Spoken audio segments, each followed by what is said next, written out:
Tabi naman po sa susunod naming ibabalita, patay ang isang batang lalaki matapos aksidenteng malublob sa kalderong puno ng kumukulong batchoy sa Iloilo. Nagbabalik si Dave Abuel. Lapnos ang iba't ibang bahagi ng katawan at napuruhan ang likod at ari. Ganyan ang sinapit ng 2 taong gulang na si Kayden Gallardo.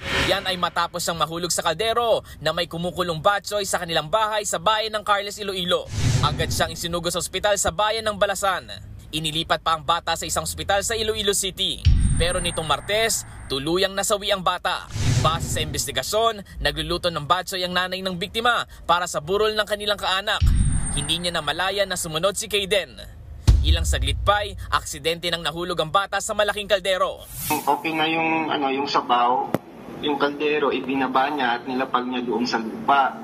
Kasi magluluto ulit na naman siya doon sa kalan ng fried chicken. Yung victim natin, naglaro doon sa likuran niya na hindi niya masyadong nakita. Na-outbalance yung victim at doon na-shoot doon sa kaldero. Labis naman ang paghihinagpis ng ina ng biktima. Hindi ko matanggap na nangyari yun sa anak ko. Disgrasya lang talaga. Umaapilan ng tulong ang pamilya ng bata para mabayaran ang gastusin nila sa ospital at sa pagpapalibing. Nagbabalita mula sa Frontline, Dave Abuel, News 5. Mga kapatid, Jess De Los Santos po, huwag magpahuli sa mga umaaksyong balita at napapanahong issue sa bansa. Para sa mas malawak na balitaan, mag-subscribe at mag-follow sa social media pages ng News 5.